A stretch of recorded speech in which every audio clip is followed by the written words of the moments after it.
En algún lugar de Corea, durante 9 horas interminables, un único tanque estadounidense enfrentó a 250 soldados enemigos que intentaban destruirlo desde todas las direcciones posibles.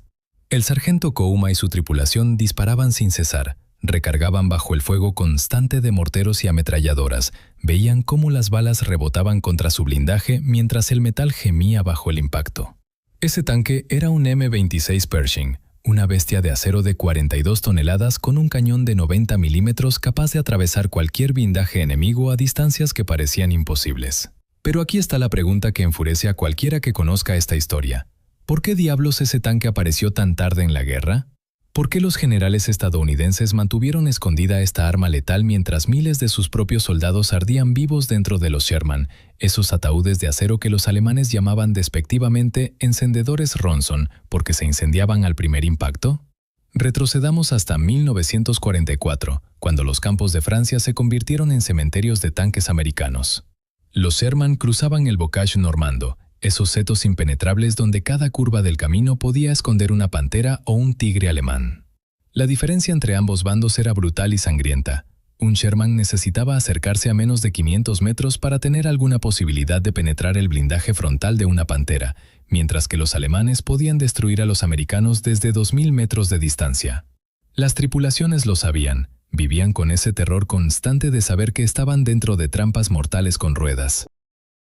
Cuando un proyectil alemán de 75 milímetros o de 88 milímetros perforaba el blindaje del Sherman, lo que sucedía dentro era una pesadilla. La munición almacenada explotaba, el combustible se encendía instantáneamente y los hombres tenían apenas segundos para escapar antes de que las llamas lo consumieran todo. Los informes llegaban constantemente al alto mando. Los comandantes de tanques suplicaban, exigían, rogaban por mejores máquinas. Escribían cartas desesperadas explicando que estaban enviando a sus hombres a una muerte segura. Un comandante de batallón documentó cómo perdió 17 Sherman en un solo día de combate contra apenas 4 panteras alemanas. Otro oficial reportó que sus tripulaciones se negaban a subir a los tanques después de ver cómo sus camaradas se quemaban vivos uno tras otro. La moral se desmoronaba, pero desde Washington llegaba siempre la misma respuesta fría y burocrática. El Sherman era suficiente. La producción en masa era más importante que la calidad individual. La logística no permitía enviar tanques más pesados. Pero eso era mentira, una mentira que costó miles de vidas. Porque en ese preciso momento, en las instalaciones secretas de pruebas en Aberdeen, Maryland, ya existía el tanque que podría haberlo cambiado todo. El proyecto T-26 había comenzado en 1942, cuando algunos ingenieros con visión de futuro comprendieron que Estados Unidos necesitaría un tanque pesado para enfrentar las nuevas generaciones alemanas. Tomaron el chasis del M3 Lee, lo alargaron, lo reforzaron y le instalaron un cañón de 90 milímetros con una velocidad de salida del proyectil que superaba los 900 metros por segundo. El resultado fue impresionante. Un tanque que pesaba 42 toneladas, con blindaje frontal de 102 milímetros en el casco y de 114 milímetros en la torreta, capaz de moverse a 48 kilómetros por hora y de destruir cualquier tanque alemán desde distancias donde estos ni siquiera podían responder. Las pruebas fueron espectaculares. En los campos de tiro, el T-26 penetraba blancos que representaban el blindaje de las panteras y los tigres como si fueran papel. Los proyectiles perforantes de 90 milímetros atravesaban 180 milímetros de acero a 1000 metros de distancia. Eso significaba que podía destruir incluso a un Tigre segundo, el tanque más pesado y temible de los alemanes, desde 3 kilómetros. Los ingenieros y los pocos oficiales que presenciaron las pruebas quedaron asombrados. Aquí estaba la respuesta a todas las plegarias de los tanquistas que morían en Francia. Aquí estaba el arma que podría igualar el campo de batalla. Pero entonces comenzó el sabotaje silencioso desde las más altas esferas del ejército. El general Leslie McNair, quien comandaba las fuerzas terrestres del ejército, era un fanático de la doctrina de tanques ligeros. Para él, los tanques no debían combatir contra otros tanques. Esa tarea correspondía a los cazacarros. Los tanques debían ser rápidos, numerosos, y su función principal era la explotación de brechas y el apoyo a la infantería. Enviar un tanque pesado significaba problemas logísticos. Consumía más combustible, necesitaba puentes más resistentes, era más difícil de transportar en barcos y trenes. McNair bloqueó personalmente cada intento de aprobar la producción masiva del T-26. Mientras tanto, en Europa, los Sherman seguían ardiendo. Llegó septiembre de 1944, y con él, la Operación Market Garden, ese desastre donde los tanques británicos y estadounidenses intentaron atravesar Holanda por una única carretera elevada. Los alemanes los esperaban con panteras escondidas en los bosques laterales. Fue una masacre. Los tanques aliados avanzaban en fila, sin posibilidad de maniobrar, y los alemanes los destruían metódicamente como en una galería de tiro. Un testigo describió cómo veía las torres de los Sherman salir volando por los aires, arrancadas de cuajo por los impactos, mientras las tripulaciones que intentaban escapar eran ametralladas. Diciembre de 1944 trajo consigo algo que nadie en el alto mando aliado esperaba: la ofensiva alemana en las Ardenas.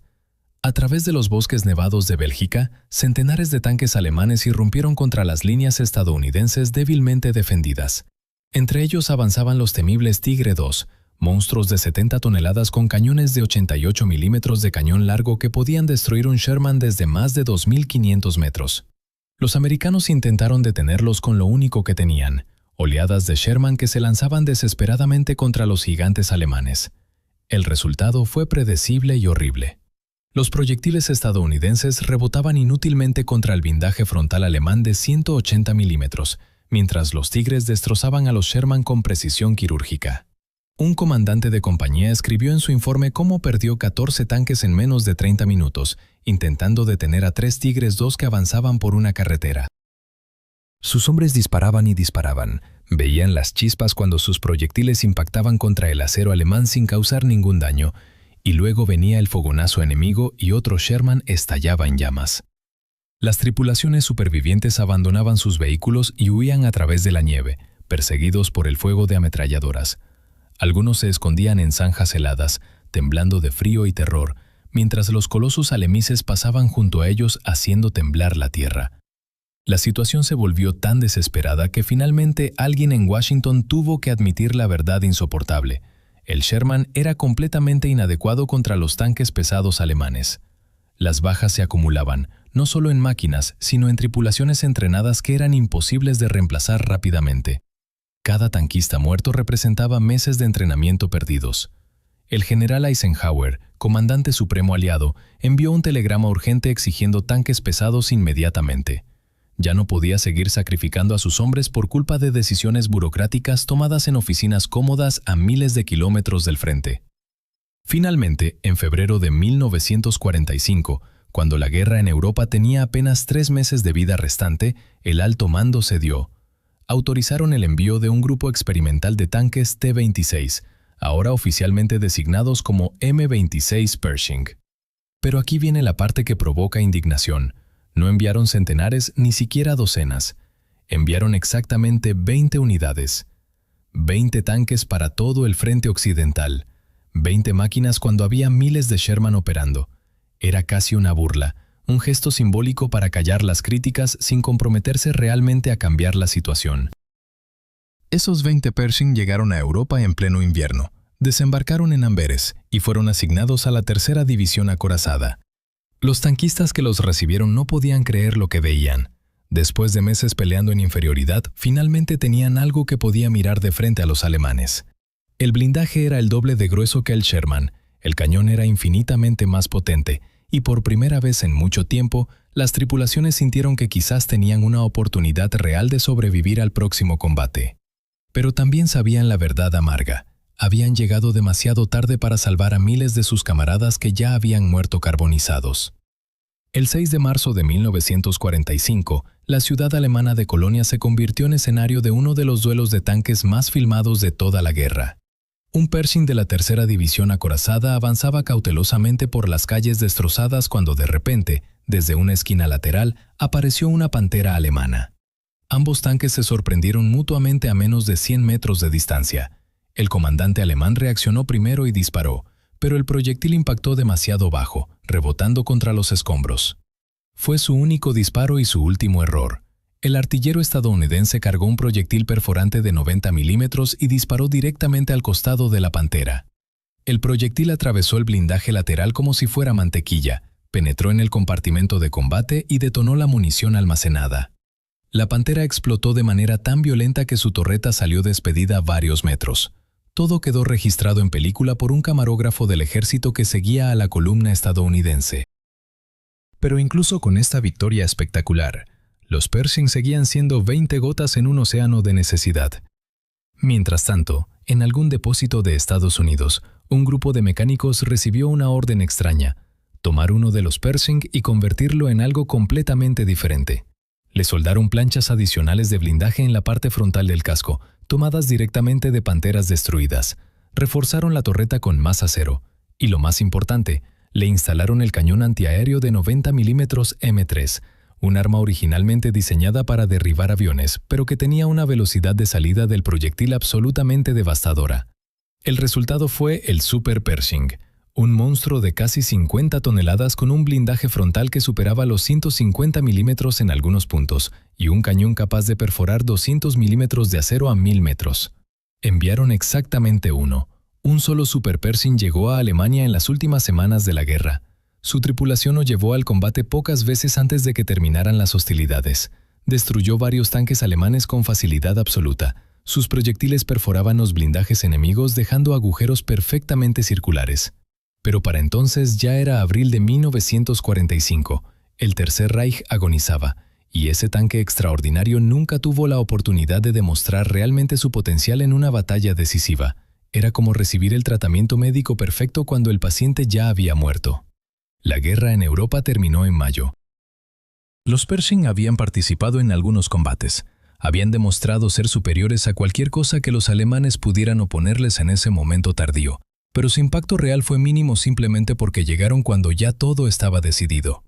Los ingenieros y los pocos oficiales visionarios que habían luchado por este tanque desde 1942 solo podían imaginar qué habría pasado si el alto mando hubiera escuchado desde el principio. Si en lugar de 20 Pershing en febrero del 45, hubieran tenido 200 en junio del 44 durante la invasión de Normandía, ¿cuántas vidas de tanquistas podrían haberse salvado? ¿Cuántos Sherman no habrían terminado convertidos en tumbas ardientes? 5 años después, en las colinas heladas de Corea, el Pershing finalmente tuvo su oportunidad de demostrar todo su valor en circunstancias que nadie había anticipado. Cuando las fuerzas norcoreanas cruzaron el paralelo 38 en junio de 1950, traían consigo centenares de tanques soviéticos T-34, esas máquinas legendarias que habían aplastado a la Wehrmacht alemana. Los primeros enfrentamientos fueron desastrosos para los estadounidenses porque solo tenían tanques ligeros M24 Chaffee, completamente inútiles contra los T-34. Sus cañones de 75 milímetros rebotaban patéticamente contra el blindaje soviético mientras los norcoreanos avanzaban destruyendo todo a su paso. Desesperados, los americanos enviaron urgentemente sus Pershing desde Japón, donde habían permanecido almacenados después de la Segunda Guerra Mundial. Llegaron al puerto de Pusan en julio y fueron inmediatamente lanzados al combate. La diferencia fue inmediata y brutal. El primer encuentro entre un Pershing y un T-34 terminó en segundos. El proyectil estadounidense de 90 milímetros atravesó el blindaje frontal del tanque soviético a más de 1200 metros, una distancia desde la cual el T-34 ni siquiera podía soñar con responder eficazmente.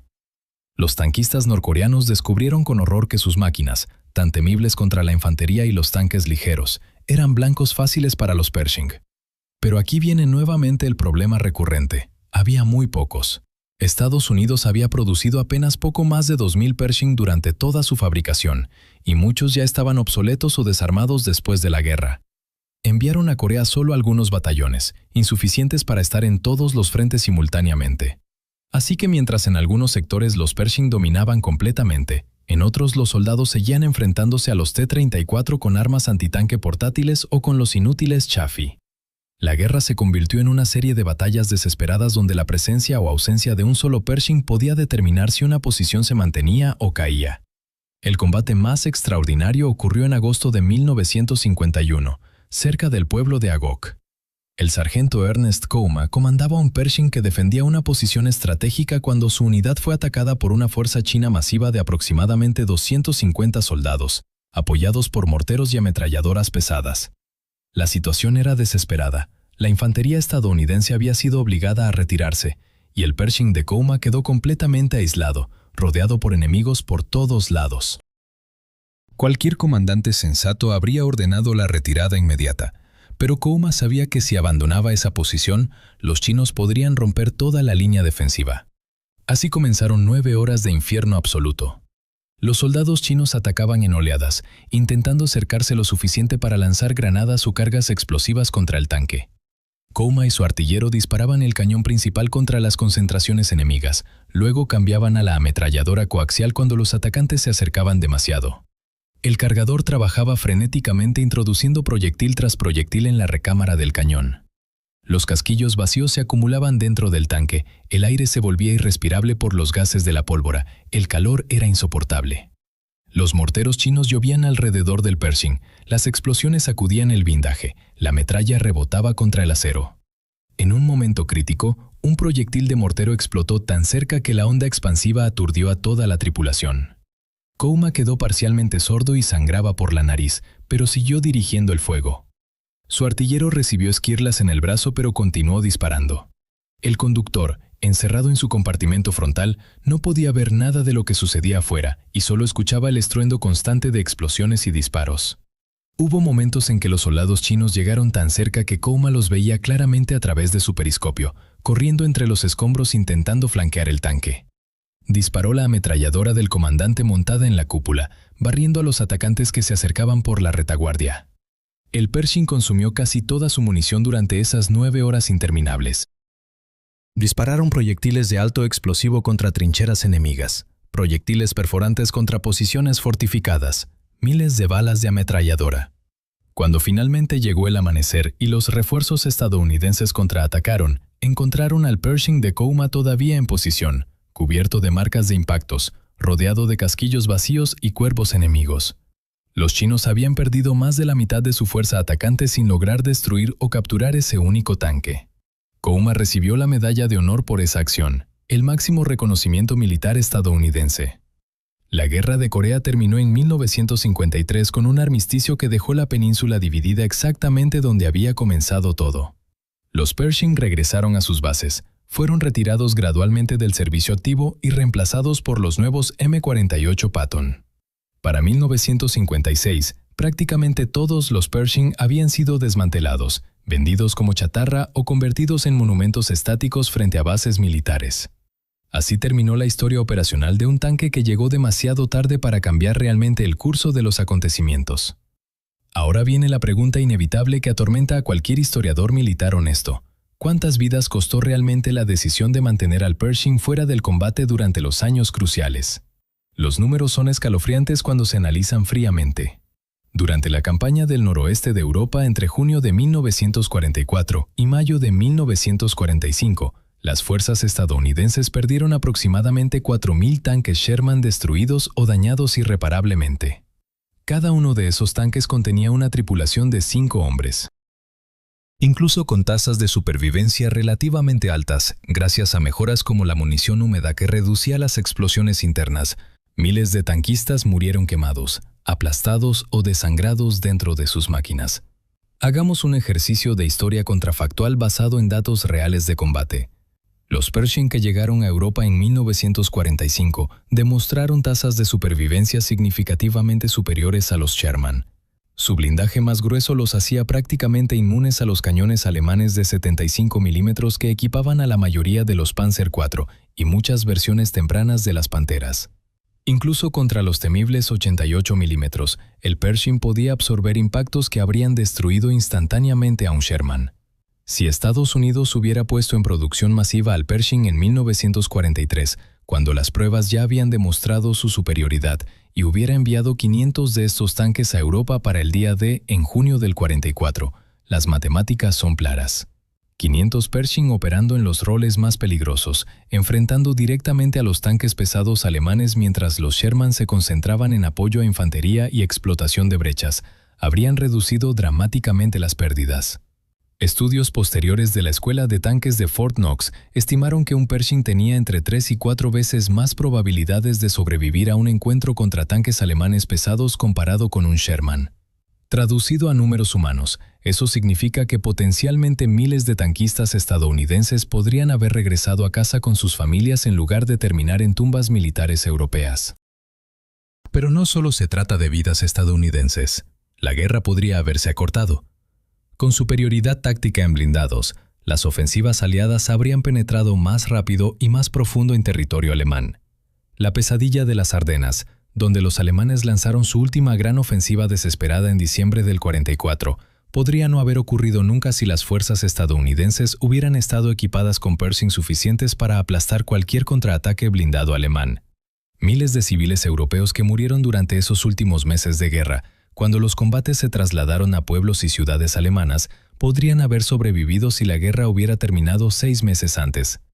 El general George Patton, comandante del Tercer Ejército y uno de los líderes blindados más agresivos de Estados Unidos, escribió en su diario personal después de recibir sus primeros Pershing: si hubiera tenido estos tanques en Francia el año pasado, habría llegado a Berlín antes que los rusos y con la mitad de las bajas. Era una afirmación audaz pero no exagerada. Patton había perdido centenares de Sherman en su carrera a través de Francia y Alemania. Había visto cómo sus mejores unidades se desangraban contra defensas alemanas que podrían haber sido superadas con armamento superior. La responsabilidad de esta tragedia recae directamente sobre decisiones tomadas en los niveles más altos del mando militar estadounidense. El general Leslie McNair, hasta su muerte en combate por fuego amigo en 1944, bloqueó sistemáticamente cualquier intento de aprobar tanques pesados. Su sucesor continuó la misma política por inercia burocrática. El Departamento de Guerra priorizó la cantidad sobre la calidad, argumentando que era mejor tener 10 Sherman que 3 Pershing, sin considerar que esos 10 Sherman podrían ser destruidos por un solo Tigre mientras que 3 Pershing podrían destruir a 5 Tigres sin pérdidas propias. Después de la guerra, hubo investigaciones internas, comisiones que analizaron las decisiones de adquisición de equipamiento militar.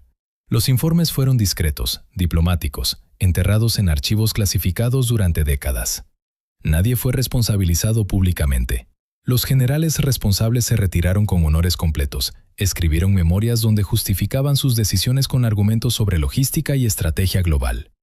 Pero los tanquistas que sobrevivieron sabían la verdad. En sus reuniones de veteranos, en sus conversaciones privadas, hablaban amargamente sobre cómo fueron enviados al combate con equipo inferior mientras existía algo mejor guardado en depósitos por decisiones administrativas absurdas.